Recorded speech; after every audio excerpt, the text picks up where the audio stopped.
Most powerful Muslim countries in the world. जी हाँ, इसी टॉपिक पर आज रिएक्शन वीडियो बनेगा। I am very excited, I am very happy. देखिए, मुस्लिम मतलब वही लोग जो इस्लाम को फॉलो करते हैं, और मैं आपको बता दूं कि Islam is the second most growing religion in this world currently. तो ये बात हर एक सच्चे मुसलमान के लिए बहुत गौरवान्वित करने वाली है। हे हाय हेलो नमस्ते जी, सत श्री अकाल, अस्सलाम वालेकुम। मैं निधि शर्मा इंडिया से। और जब इस्लामिक नेशंस की बात आती है तो there are many, I don't want to name them. हाँ, मेरे दिमाग में 2-3 ऐसे नेशंस आ रहे हैं जो मोस्ट पावरफुल कैटेगरी में बिल्कुल फिट बैठेंगे, जस्ट लाइक इंडोनेशिया, टर्की। और 1 minute, I need to stop right now. मैंने बोला था कि I don't want to name, मुझे नाम नहीं देना है उन मुसलमान कंट्रीज को। तो now I will not designate any country, पर आप लोग बताइए आपके दिमाग में कौन सी कंट्री आती है जो मोस्ट पावरफुल मुस्लिम कंट्री होगी। Yes, the comment section is actually waiting for you right now. तो चलिए बिना किसी देरी के the religion of peace and tranquility Islam की मोस्ट पावरफुल कंट्रीज पर रिएक्शन करते हैं। It's not my reaction video,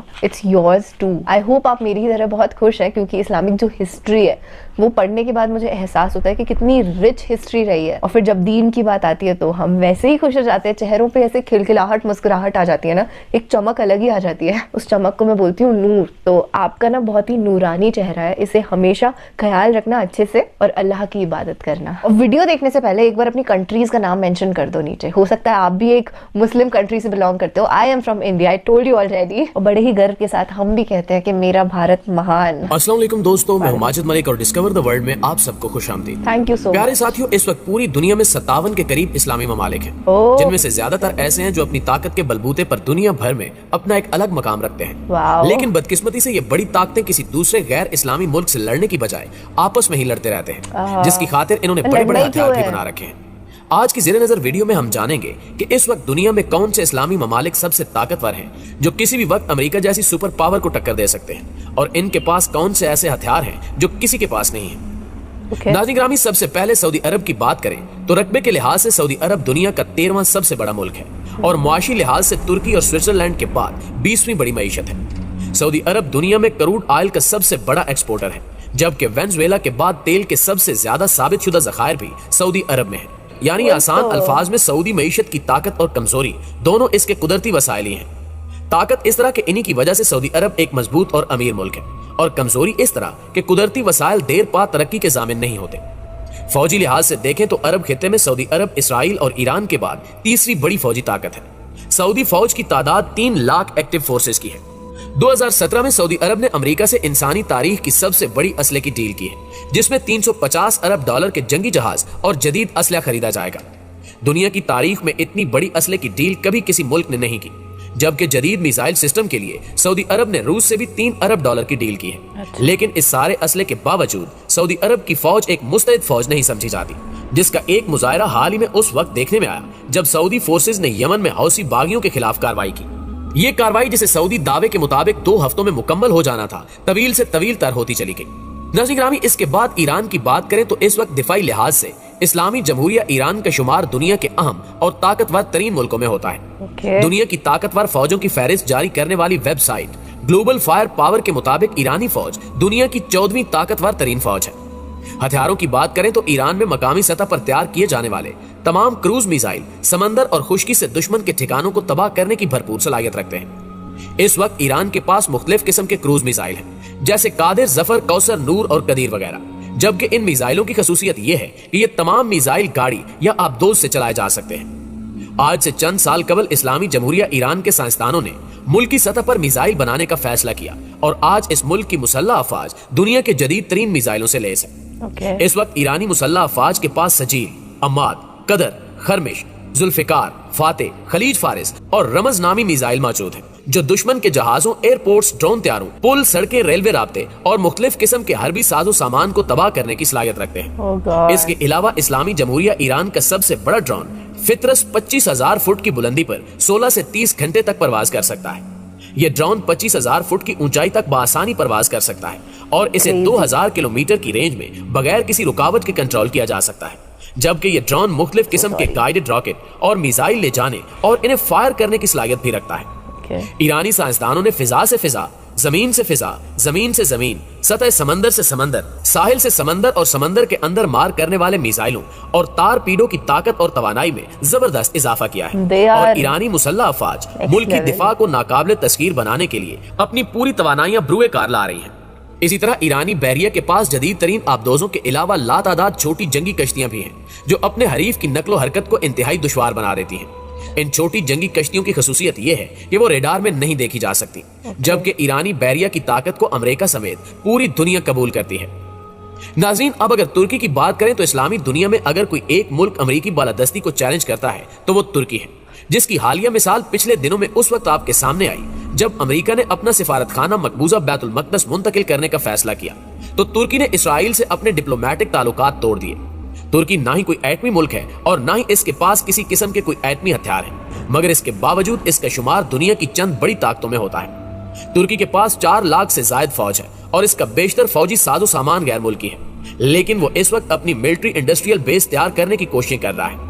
तुर्की मकामी तौर पर बनाए जाने वाले टैंकों, राकेटों और मिसाइलों पर काम कर रहा है और गैर मुल्की दिफाई इदारों के साथ ताउन बढ़ा रहा है। इसके पास ऐसे खतरनाक मिसाइल हैं जो किसी भी बड़े मुल्क को आसानी से तहस नहस कर सकते हैं। यही वजह है कि तुर्की अमेरिका के सामने झुकने से भी इनकारी है। इसके अलावा इनके पास खतरनाक टैंक और खौफनाक बहरी आबदोजें भी हैं, जिनकी वजह से कोई भी बड़ा मुल्क तुर्की से पंगा लेने से पहले 1000 बार सोचता है। नेटो का रुकन होने की वजह से कोई भी मुल्क तुर्की को नुकसान नहीं पहुंचा सकता, क्योंकि अगर कोई ऐसा करता है तो इसको मगरबी फौजी इत्तेहाद नेटो से भी जंग करनी पड़ेगी। और यहाँ ये भी दिलचस्प बात है कि नेटो इत्तेहाद में अमेरिका के बाद दूसरी बड़ी फौज भी तुर्की की है और इसकी तादाद 4,10,000 है।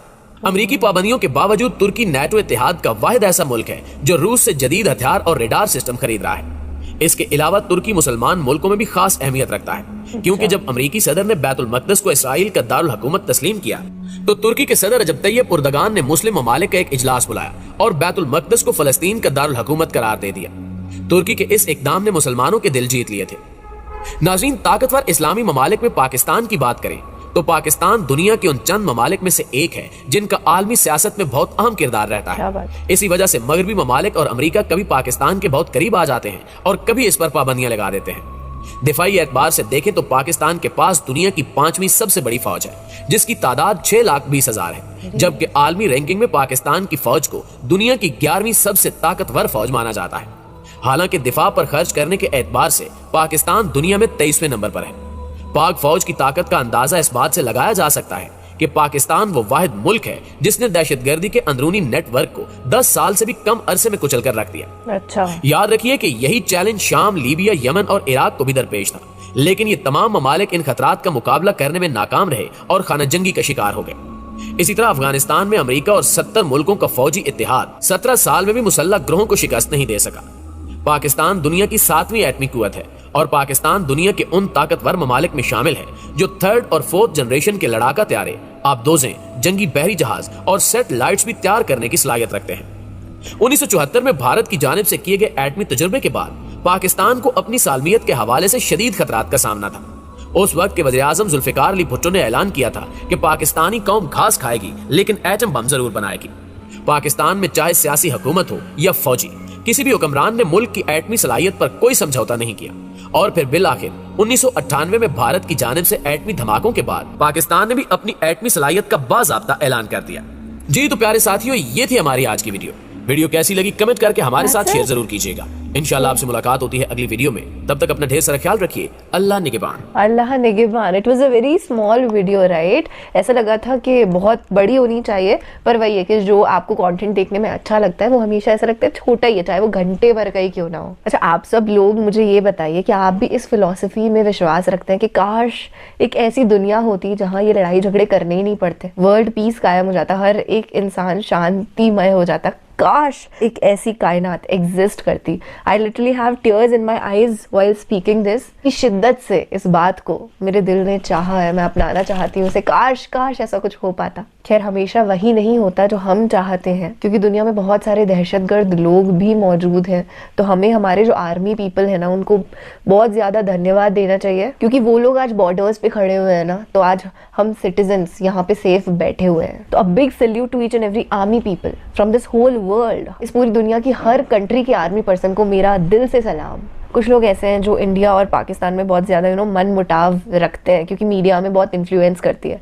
पर ये सोचने वाली बात है कि जैसे हमारी इंडिया में बच्चे हैं, बूढ़े हैं, उनको सेफ्टी की ज़रूरत है, वैसे ही पाकिस्तान वाले लोगों को भी सेफ्टी की ज़रूरत है। और अफसोस की बात तो ये है कि इन मन मुटावों के कारण काफ़ी बार ऐसा होता है कि इनोसेंस की जान चली जाती है, तब बहुत दिल में दर्द होता है। अब मासूम चाहे इंडिया का हो या हो पाकिस्तान का, अगर उसके साथ कुछ गलत होता है तो दिल तो दुखेगा ही ना। तो दुनिया का हर वो शख्स जो चाहता है कि एक पीसफुल दुनिया क्रिएट हो पाए, वो आमीन ज़रूर से लिखना इन द कमेंट सेक्शन। नहीं भी लिखो तो चलेगा, बस एक बार अपने ज़ुबान से ये पावन अल्फाज बोल दो यार कि आमीन सुम्मा आमीन। आप अपना और अपने पूरे परिवार का ख्याल रखिएगा, एक जिम्मेदार इंसान बनिएगा। अल्लाह सुब्हान व तआला से मैं दुआ करूंगी कि आप और आपका परिवार हमेशा सुखी रहे। हर इंसान जो नेक अमाल करता है वो हमेशा खुश रहे।